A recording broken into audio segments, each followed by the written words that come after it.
Hello. Today we're going to talk about text processing and wrapper classes.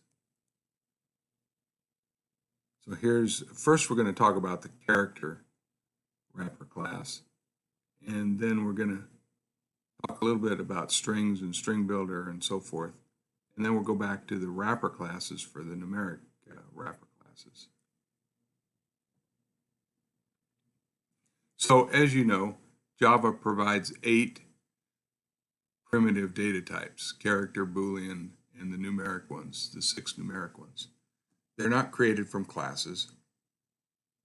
So Java provides wrapper classes for all of these primitive types. It's called wrapper class because it's sort of wrapped around the primitive data type. Now, wrapper classes create immutable objects.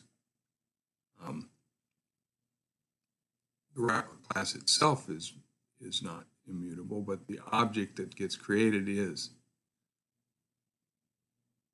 So to get the value stored in an object, you have to call a method, and the wrapper classes provide static methods that are very useful. So let's look first at the character wrapper class. It wraps the char data type, or char, and it provides a lot of methods that allow for processing of character data. Here are some of the more useful ones. Is digit, is letter. So you can take a character, you can go through a string and decide if the character is a digit or is a letter or is one or the other. Maybe you have a bunch of special characters and you want to eliminate them. Or you can also ask if it's lowercase or uppercase, or if it's a space character. You can also, using the character class, you can also change a character from upper to lowercase or lowercase to uppercase. So here's a simple set of code that takes an input string and displays whether it's upper or lower, digit or letter. In a slightly more useful situation, there's a customer number in the form letter, number. And so we can go through and check those.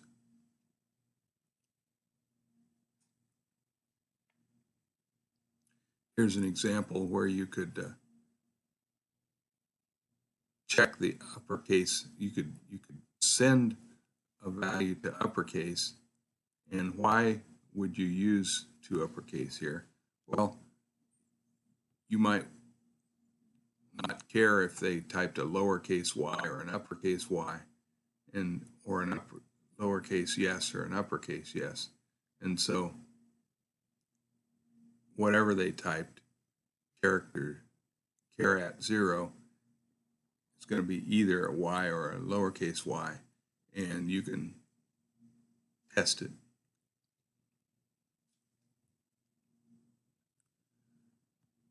So let's talk for a minute about the string class. A string is a class. I've said that several times before. Therefore, it has methods associated with it, or a string object has methods associated with it. First of all, there's substring. You can look at a substring and decide if the string starts with a certain letter or ends with a certain letter, or matches in a certain region from the start to the finish. So here's an example of using starts with. Does it start with 4? Does 4 score and 7 years ago start with the string 4? Yes, it does. Starts with is case sensitive. Does it end with a go? Yes, it does. So you can test that. You could look up a bunch of people's names, and if it starts with a certain value, if the lookup was SM, then I've never heard of somebody called Smathers, but oh well, other than in the movies and right here. So you can search strings. You can see if the region matches a certain string.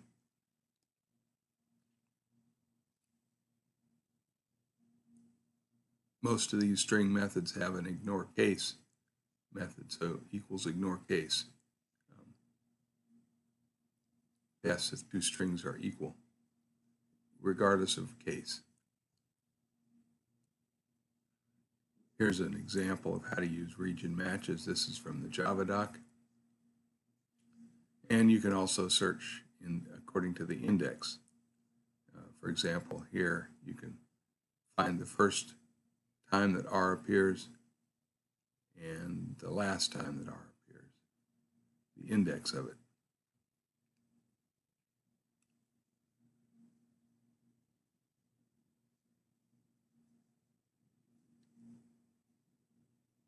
So this has some interesting, useful methods. Last index is a way to search backward through a string.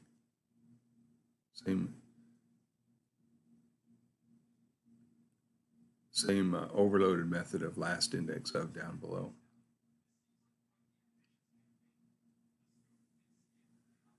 So the string class also provides methods to extract substrings.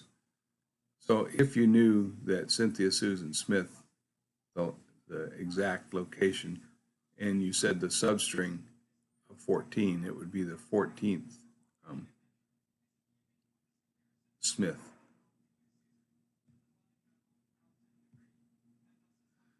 So extracting characters to arrays, you could use the to-char array method.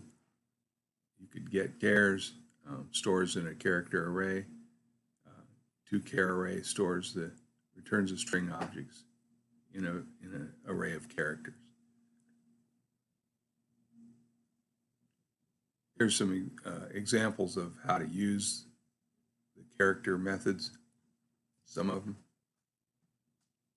The string class also provides methods to return modified string objects. Concat, if you took, let's say, X was a string and it was set to quotes, double quotes A, end quotes, you could say, and string Y was set to double quotes B, end quotes. You could concatenate X, concat, open paren Y, and you would get AB. By the way, concat is the same as the plus sign, arithmetic plus sign in Java. You could replace an element. You could trim the trailing and leading white space only, not the intermediate white space. So there's some examples. Mosquito in your cellar translates to mosquito in your collar. The value of method returns a string from various primitive or character arrays.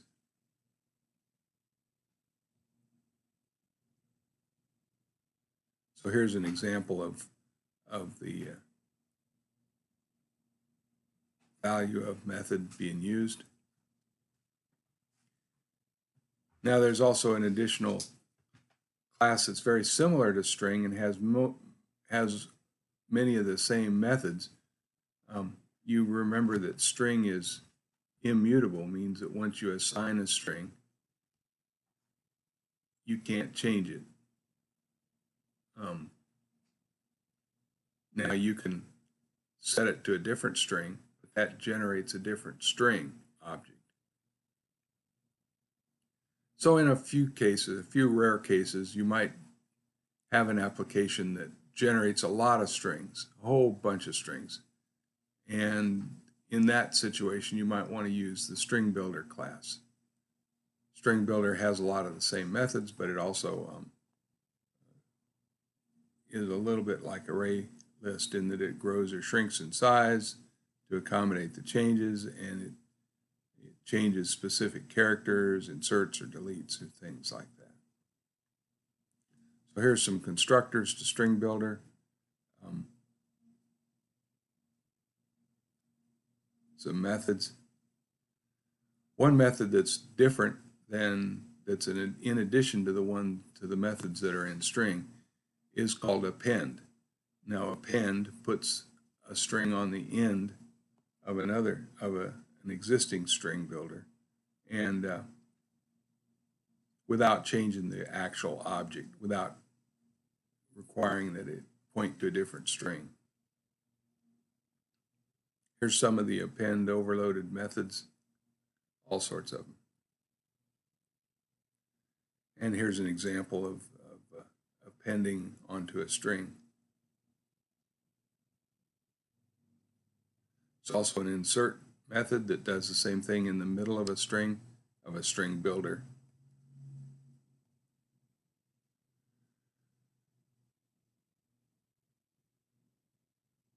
So in general, you say object.insert, start an item, where start is the start of the insertion location. You could also replace a string with string builder. You can delete characters. You can convert a string builder to a string method using the toString method. Now here's an interesting variation, a string tokenizer. What is a token? Well, a token is a delimited element in a larger string.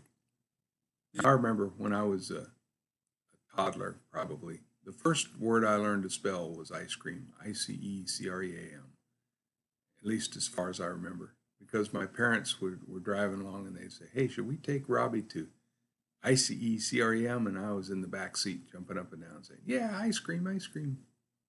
So here's a list, a string that starts out with 4 flavors of ice cream: peach, raspberry, strawberry, vanilla. I like them all. And there are 4 tokens if you delimit by white space. The character that separates the tokens is called a delimiter, and there's a way to specify that. We'll show in a minute. In the case of this string, it's delimited by semicolons. So there are, here's one that has dashes and another one that has forward slashes.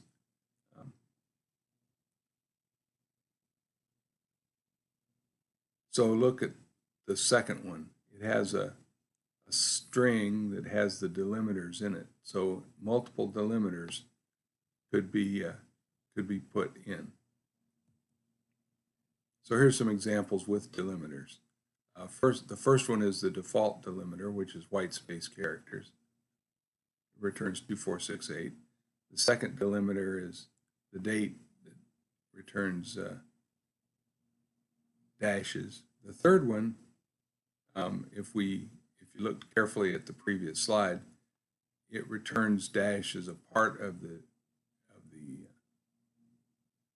tokens. So it's 8 dash, 14 dash. Now, just like you have in array list, you have next and has next. You also have has more tokens and next token that does the same thing in a token with a string.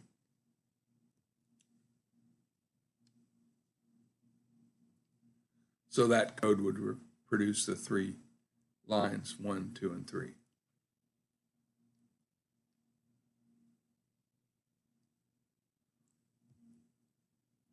Now suppose you have 2 tokens that you want to extract. Well, here's an example.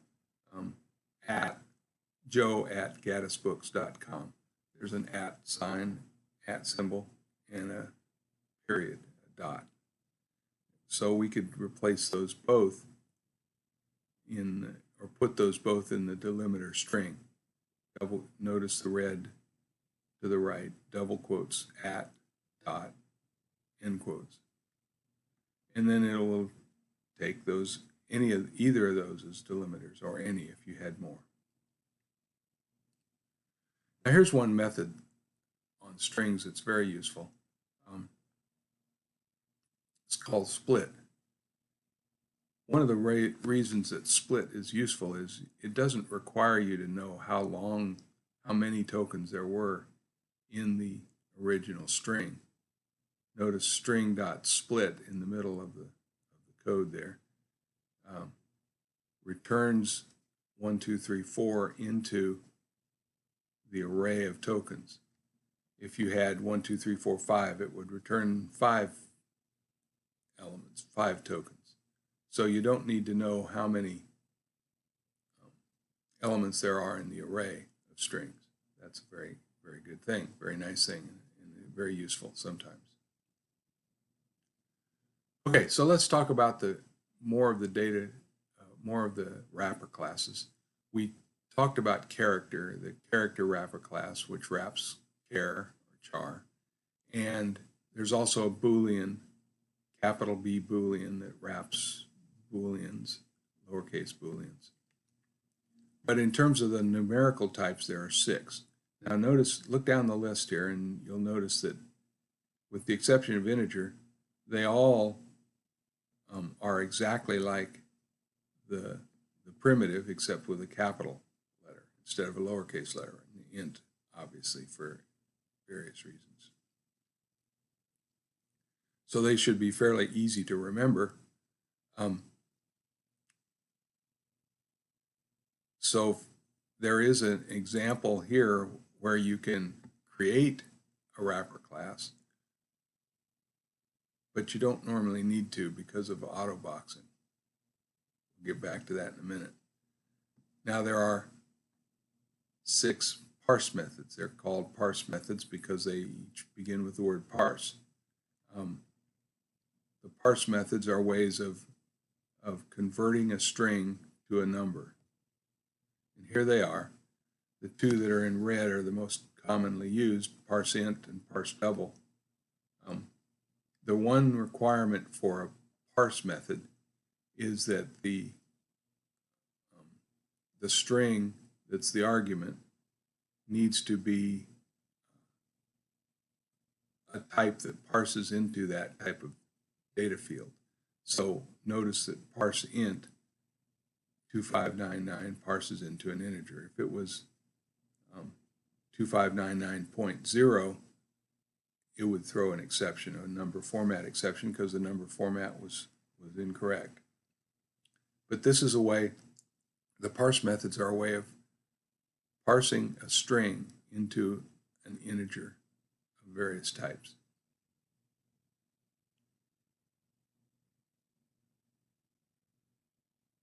So to go in the other direction, if you had an integer or you had a double,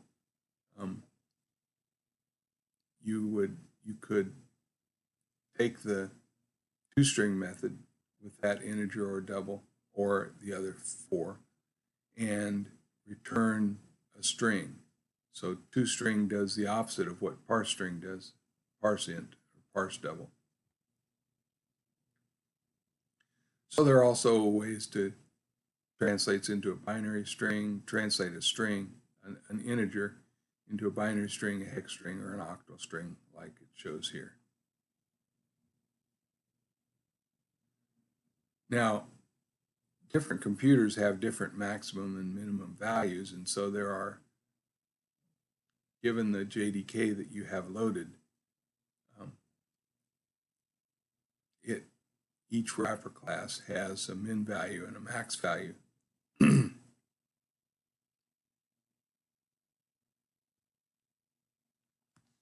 One last thing about autoboxing and unboxing. When you declare a wrapper class and assign it a value, in this uppercase, you're assigning a primitive to a data type that is an integer data type, that is a wrapper class data type, an object, a class.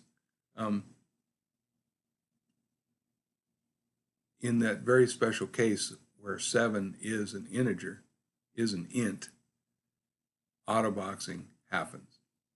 And then auto-unboxing happens just exactly the opposite. So unboxing does the opposite with wrapper class variables, like it shows down and below. That's very helpful for array list, for example, and other collections, which only take classes as the arguments. So an array list of ints or any other primitive would be an error. But all you have to do is put an integer in there, and it automatically auto-boxes, auto-unboxes.